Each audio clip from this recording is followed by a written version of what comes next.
Ini adalah Ini kisahku. adalah kisah saya. Halo teman-teman, apa kabar? Ada saya kembali, Aryan Surya, sahabat baik kamu dari Pagar Kehidupan. Sebuah hal yang sangat menarik adalah ketika kita membahas sebuah topik yang entah kenapa anehnya kok sama persis dengan hal yang belakangan ini sedang kamu rasakan. Coba deh, bener nggak? Bahwa belakangan ini kamu tuh lagi dalam keadaan bingung. Dan biasanya sebagai orang yang percaya kepada kekuasaan dari Tuhan yang Maha Besar, kita berdoa dong. Betul nggak sih? Tapi muncul kebingungan berikutnya. Gimana ya cara saya bisa menunggu petunjuk Tuhan yang benar? Dan apa sih tandanya dari Yang Maha Kuasa bahwa itu loh jalan yang baik buat saya yang merupakan jalan keluar dari pertanyaan saya kemarin di dalam doa-doa saya. Nah, kali ini ada saya Aryan Surya sebagai sahabat baik kamu yang selalu mengingatkan, halo, bagi kamu yang belum subscribe, ayo subscribe dulu karena Pagar Kehidupannya materinya seperti ini, selalu mengagetkan tapi mengobati. Dan bagi kamu yang sudah subscribe, coba cek loncengnya. Benar, loncengnya juga dipencet ya. Karena apa? Lonceng itu yang akan memberikan kamu video-video terbaru dari saya di notifikasi handphone kamu. Itu sangat penting. Nah, sekarang kita langsung ngebahas aja sebuah hal yang tadi saya bilang tuh. Di saat kamu harus menunggu petunjuk Tuhan, itu caranya bagaimana dan harus melakukan apa sih secara logis? Gini loh. Pertama, saya bangga sama kamu.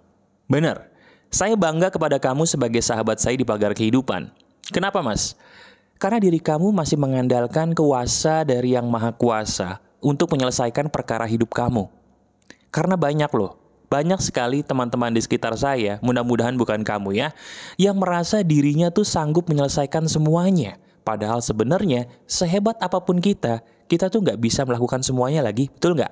Coba, ada nggak di antara kamu yang belakangan ini sedang dalam keadaan yang capek banget? Capeknya tapi bukan capek kayak abis jalan-jalan. Tapi justru capeknya itu adalah ada perasaan sedih yang kadang-kadang harus nangis dulu baru lumayan lega. Nah itu tuh, itu tandanya kamu selama ini mohon maaf selalu mengandalkan kekuatan diri sendiri untuk menyelesaikan semuanya. Sekarang, bagaimana cara menunggu petunjuk Tuhan, Mas? Saya ini pengen sekali diajarkan ilmu yang logis, yang tidak teori apalagi berunsur klinik atau mistik. Caranya gampang. Menunggu petunjuk Tuhan itu pertama, jelas kamu harus berdoa dulu. Tapi ketika kamu berdoa, selalu sertai rasa putus asa yang betul-betul pol. Saya ulangi, ketika kamu putus asa, itu kan kamu ngerasa nggak bisa melakukan apa-apa lagi ya. Udah mau minta tolong orang tapi nggak tahu mau minta tolong siapa, bener nggak? Nah sekarang, pakai perasaan putus asa itu, terus kamu mohon kepada Yang Maha Kuasa dengan doamu yang paling tulus. Caranya gimana supaya berdoa itu bisa paling tulus? Sertai perasaan putus asamu tadi dalam doamu. Misalnya gini, saya ambil contoh. Maaf nih kalau benar ya. Diri kamu sedang butuh uang. Tapi mohon maaf pekerjaan kamu nih baru aja kena musibah. Entah baru di PHK, atau jualan sepi terus, atau baru kena fitnah, mohon maaf. Jadinya pokoknya uang kamu nih tekor dah, gak ada duit sama sekali, namun kewajiban terus bertambah. Putus asa dong? Putus asa, bagus. Loh kok bagus? Pakai perasaan putus asa kamu itu, kemudian kamu menyendiri. Ketika sendiri, kamu berdoa kepada Tuhanmu. Menangislah hebat di sana, kamu katakan, ya Tuhan, saya bukan apa-apa tanpamu, saya menyerah, tolong bantu saya. Terus kamu nangis di situ, minta tolong sama Yang Maha Kuasa sampai kamu tuh bener-bener rasa putus asanya tuh kamu keluarin dari dalam batin kamu. Itu yang pertama. Nah sekarang saya akan menjelaskan penjelasan logisnya kenapa harus begitu. Begini, teman-teman, Tuhan itu menciptakan manusia itu sangat luar biasa lengkap. Artinya, sadar nggak ketika kita berdoa, itu kan kita mengeluarkan energi ya. Semakin doa kita itu diliputi kepasrahan total. Ingat, kepasrahan total. Semakin kita pasrah, energi positif yang keluar itu akan semakin bagus. Walaupun dasarnya perasaan putus asa. Betul, perasaan putus asa yang akhirnya membuat kamu pasrah itu jauh lebih baik daripada mengeluh. Itu rahasianya. Saya ulangi ya, perasaan putus asa yang membuat kamu jadi berserah total kepada penciptamu itu 1000 kali lebih bagus daripada mengeluh, mengeluh, dan mengeluh. Sampai di sini jelas? Nah, ketika kamu mengeluarkan energi yang positif karena dasarnya kamu berserah banget karena udah putus asa, energi positif itu akan keluar dari badan kamu. Apapun energi yang kamu keluarkan dari badan kamu akan kembali kepada hidup kamu, bentuknya sama persis. Itu pernah kita bahas ya di video hukum tarik-menarik pagar kehidupan. Kalau kamu belum tahu hukum tarik-menarik apa, cari di pagar kehidupan. Banyak videonya dan keren. Lihat komentarnya, banyak yang berhasil. Nah sekarang, ketika kamu berserah diri total kepada Yang Maha Kuasa, ngeluarin energi positifnya tuh bagus, kembali kepada kamu. Positif apa negatif? Halo? Positif atau negatif? Jawab positif. Bahkan berkali-kali lipat lebih positif dibandingkan kamu hanya berdoa di mulut doang. Itu loh rahasianya. Jelas ya? Jadi sekarang bagi kamu yang putus asa justru bagus, saya ulangi. Itu bagus banget karena itu membuat doa kamu sebenarnya jadi jauh lebih tulus, jauh lebih dalam dibandingkan sebelumnya. Jadi kamu praktekkan dulu yang pertama ini deh. Ini benar-benar kenyataan. Nah sekarang, bagi kamu yang dulu pernah punya testimoni atau mungkin pengalaman yang ada kaitannya atau relate dengan ini, coba kamu sharing di komentar. Pernah nggak di saat kamu lagi putus asa banget, terus kamu berdoa udah kayak pasrah banget gitu, bener, ada keajaiban yang hadir yang kamu tuh tidak bisa tebak. Kok tiba-tiba ada? Kalau pernah punya pengalaman gitu, sharing dong di komentar. Nanti saya baca dan saya berikan hati ya, biar yang lain tahu. Silahkan. Nah, berdoa dengan perasaan yang berserah diri total, udah mas. Terus langkah berikutnya apa? Nah ini yang kedua. Setelah kita udah berdoa, udah menangis hebat dalam doa-doa kita gitu kan. Dasarnya perasaan berserah karena udah putus asa banget. Itu udah bagus. Setelah itu, kamu lakukan yang kedua nih. Apa itu mas? Kamu ingat ya perkataan saya. Tolong ingat baik-baik untuk selamanya. Simple. Ini dia rahasianya. Ketika kamu menunggu petunjuk Tuhan, pada dasarnya itu kamu harus menikmati apa yang di depan matamu, walaupun itu nggak nikmat, tapi paksa dibuat nikmat. Saya ulangi ya, menunggu petunjuk Tuhan itu kan dasarnya harus sabar, betul nggak? Setuju sampai di sini? Sabar. Nah cuman saya tahu kok, tenang aja, sabar itu nggak gampang, susah. Saya pun masih belajar kok, sama kita masih belajar. Nah, supaya sabar itu jadi bisa berhasil, caranya adalah lihat apa yang di depan kamu deh. Apapun yang ada di depan kamu. Apapun yang ada di depan kamu, kamu catat di pikiranmu bahwa tugas saya hanyalah mengakali apapun yang di depan mata saya supaya bikin saya terus happy.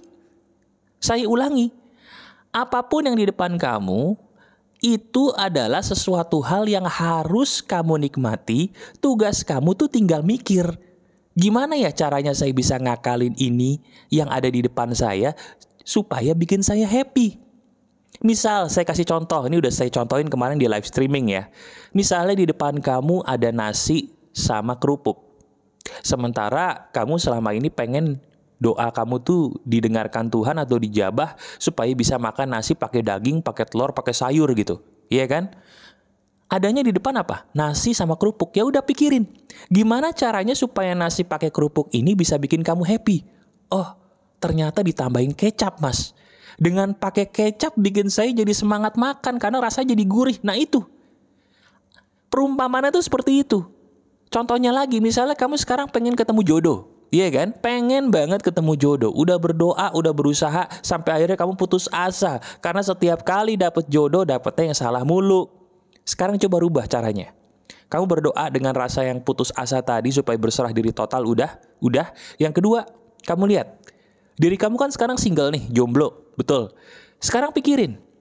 Hal apa yang bisa bikin kamu happy ketika kamu masih single atau jomblo? Kenapa bisa begitu? Penjelasan logisnya gini loh. Perasaan bahagiamu akan menarik kebahagiaan lain hadir ke dalam hidup kamu. Saya ulangi.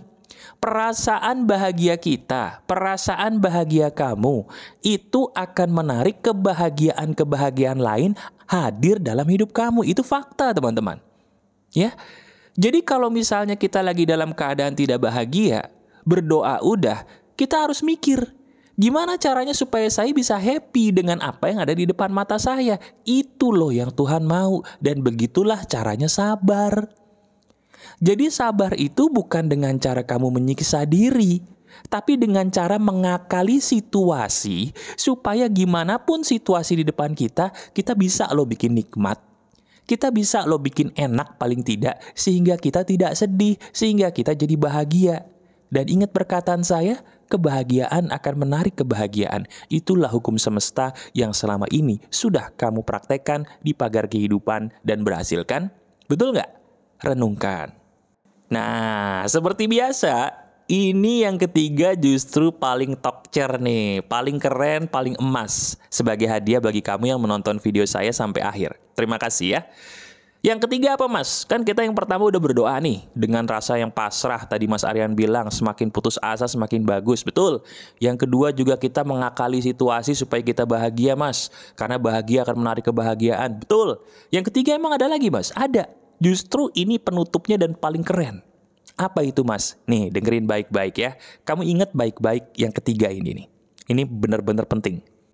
Kamu ada nggak orang yang selama ini mohon maaf pernah bikin kamu sakit hati? Ini benar ya. Tapi kalau kamu nggak bisa praktekin nggak apa-apa. Tapi kalau bisa saya jamin hidup kamu berkah. Apa itu Mas? Cari orang yang selama ini paling buat kamu sakit hati. Terus kamu kirimkan doa terindah buat dia. Tuh, kok bengong? Ini benar. Bahkan nih ya, kalau saya bilang, karena saya ini muslim, saya bilang juga ke teman saya yang muslim begini. Coba kamu kirimkan Al-Fatihah bagi orang yang menyakitimu dan paling kamu benci. Benar. Jadi kita nggak ngirimin doa kepada orang-orang yang kita suka, itu mah gampang. Tapi kita kirimin doa kepada orang yang betul-betul menyakiti hati kita. Terutama, maaf banget kalau orang itu adalah orang tua kita sendiri. Waduh, ngejebret, ketampar ya. Nggak apa-apa. Ini belajar kita. Semakin kita bisa mendoakan orang yang membenci kita, ataupun kita benci dia, semakin hati kita akan jadi damai. Dan penjelasan ilmiahnya gini loh. Hatimu adalah cermin rezekimu. Semakin hatimu bersih, semakin baik pula rezekimu. Bisa jadi rezekimu jadi seret selama ini karena hatimu, maaf banget, kotor. Dan cara yang paling sederhana untuk membersihkan hati adalah dengan mendoakan orang yang selama ini membuat kamu menjadi sedih, marah, kecewa, atau iri dengki. Susah Mas, emang susah. Makanya saya bilang, barang siapa yang bisa melakukan ini, jangan heran hidupnya berubah. Coba kamu latihan aja. Ingat perkataan saya selalu bilang apa? Kamu jadi bisa karena dipaksa dan terbiasa. Ulangi bersama saya, ayo ulangi bersama saya ya. Saya menjadi bisa karena dipaksa hingga terbiasa. Ulangi lagi, saya menjadi bisa karena dipaksa sehingga terbiasa. Jadi kalau kamu nggak bisa, itu karena nggak pernah dipaksa. Paksakan terus sampai akhirnya kamu terbiasa. Di saat kamu terbiasa ngirimin doa bagi orang-orang yang menyakitimu, terutama, maaf, orang tuamu sendiri yang mungkin pernah menyakitimu, kamu kirimin dia doa terindah. Kalau kamu muslim, kamu kirimkan beliau Al-Fatihah.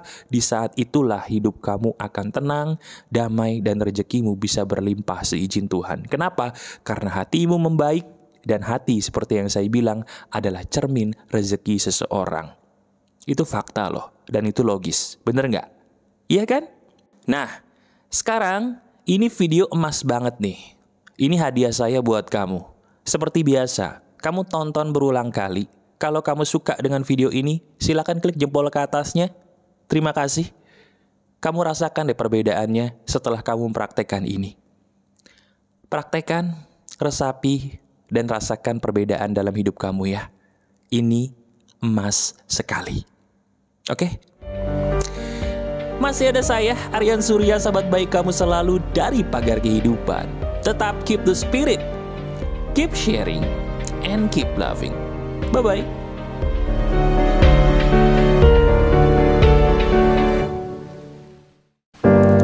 Ini adalah kisahku. Ini adalah kisah saya.